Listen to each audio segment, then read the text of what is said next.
रहमतुल्लाह अलैह के पास ना एक बूढ़ी अम्मा अपना बेटा छोड़ गई। तो हजरत साहब ने को 2, 4, 5 महीने रखा। तो बाद में उसकी अम्मा को बुला के कहा कि भाई तू बेवा है, बेटा तेरा यतीम है, मैं नहीं चाहता कि इसका वक्त जाया हो। ये पढ़ने वाला कोई नहीं, सारे नहीं भाई पढ़ने वाले होते। अब यहाँ वाला माँ बैठे हैं, मैं बेअदब भी ना हो जाऊं। कुछ पूरे 8 साल लगा के भी आ जाते हैं, सनद भी उनके पास होती है। नाराज ना हो जाना, ये तो सब अच्छे लोग हैं। सनद होती है पर पता पुता कोई नहीं होता। ये आला हजरत ने लिखी है बात। सनद होती है, पूरी डिग्री होती है, उस पर कई लोगों के साइन भी होते। तो बहुत सारे तालिब इल्म ऐसे होते हैं जो मदारस में कहते हैं मैं फाजल फलाह हूं, लेकिन कोई शय पास। तो मौलाना सरदार अहमद साहब मुहद्दिस आज़म पाकिस्तान रहमतुल्लाह अलैह उस बूढ़ी को कहने लगे तेरा बेटा कौन देना है, पढ़ना पढ़ाना इसने कुछ भी नहीं, तो यतीम बच्चा है, कल को तू कहेगी कि मेरे बेटे ने वक्त जाया किया तो वापस ले जा। बूढ़ी अम्मा रोने लग गई, कहने लगी मैं पढ़ाने तो नहीं लाई थी, मैं तो आपको रब का वली समझती हूँ, मैं तो नौकरी कराने लाई थी। नौकरी। हजरत अनस बिन मालिक कहते हैं मेरी अम्मा भी हुजूर की बारगाह में दे गई थी। हुजूर की बारगाह में ये नहीं कहा था कि या रसूलल्लाह पढ़ा दें, हाँ हाँ मैं जिम्मेदारी से बात कर रहा हूं। ये नहीं कहा था हुजूर मुजाहिद बना दें, ये थोड़ी कहा था कि या रसूलल्लाह सल्लल्लाहु तआला अलैहि वसल्लम से मुफस्सिर मुहद्दिस मुहक्किक मुफ्ती बना दें। हजरत अनस की अम्मा कह गई थी सोनिया जब तक ये रहेगा ना आपकी नौकरी करेगा, ये घर के काम काज करेगा, ड्यूटी करेगा, हुजूर ये आपकी नौकरी करेगा। तो मेरे महबूब ने फिर दुआ कर दी, अल्लाह इसे बरकत अता फरमा। तुम समझता है खिदमत वाला खाली रह जाता है? जितना जायका खिदमत वाले को मिलता है, जो उसके नसीब में आता है, वो किसी का नसीब कहां भाई। हजरत अनस कहते हैं हुजूर ने दुआ कर दी, बरकत की।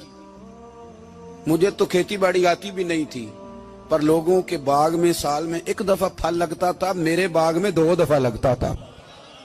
हुजूर ने दुआ कर दी अल्लाह इसे औलाद दे।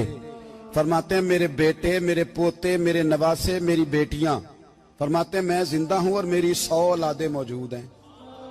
परेशान हो गया 100 सुन के बच्चे 2 ही अच्छे, 100 औलादे मेरी मौजूद हैं। हजरत अनस बिन मौलाना सरदार अहमद साहब के पास ना छोड़ गई बच्चा, कहने लगी हजरत जी मैं को पढ़ाने के लिए थोड़ा छोड़ गई हूँ, मैं तो इसलिए छोड़ के गई हूँ कि आप मेहरबानी करें, खिदमत कराएं। तो हजरत जी कहने लगे कोई ऐसा काम ही नहीं, खिदमत वाला क्या कराऊं। कहने लगी पट्ठे पवा लिया करो जी।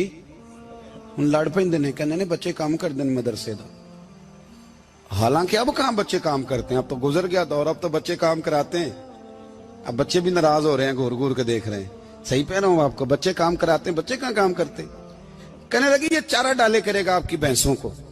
तो हजरत ने उसको कहा कि बीबी चारा मेरी भैंसों को डालने के लिए मैंने बंदा रखा हुआ है, तो तू जा ले जा। कहने लगी हाथ बांध के हुजूर मेहरबानी करें रख ले, चारा डालेगा। और पुत्र तवज्जो से चारा डालना हजरत की भैंसों को।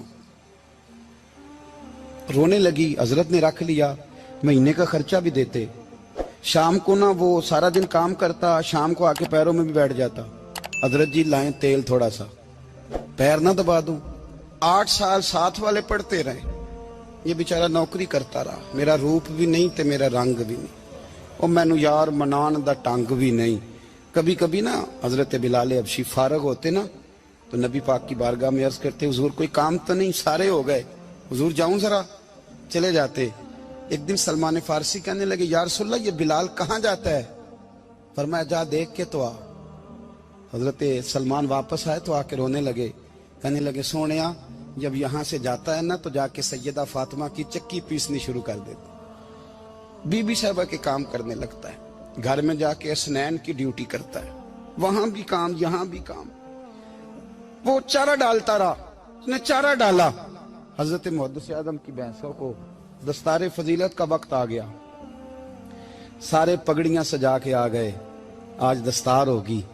ये ना पीछे होके बैठ गया, चूंकि पढ़ा ही नहीं था तो दस्तार काहे की, दस्तार तो उसकी जो पढ़ेगा, हमने तो पढ़ा ही नहीं, हमने तो यार पढ़ा, घर पढ़ा, ड्यूटी करी।